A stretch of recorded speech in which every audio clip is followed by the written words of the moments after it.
What is a yoni, you ask? Well, it could be known as a woman's source, a womb, a box, a lady V, lady parts, etc. But I think you get the point, because I'm not trying to say the word and get flagged, So we here, right? Okay.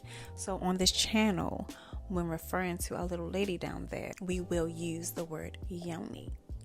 Okay, so when it comes to maintaining a healthy and balanced yoni, just know that it's important for your overall health for so many reasons, such as preventing infections like bacterial vaginosis, also known as BV, yeast infections, and urinary tract infections. A healthy yoni already has a balanced pH level that can vary between 3.8 and 5.0, which is moderately acidic.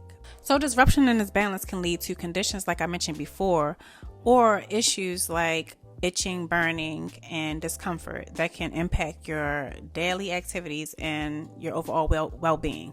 So therefore, making sure that everything runs smoothly down there can ensure a better quality of life and a more enjoyable experience in the bedroom, if you know what I mean. Which leads me to my next point of how keeping this environment well maintained can be central for fertility and can contribute to a healthy pregnancy. So just remember that when things are out of whack down there, it can affect everything, like emotional health, because it messes with your self-esteem and your mental, Yeah, I've been there. And it can affect your intimate health, your immune system, reproductive health, and basically your overall body, okay?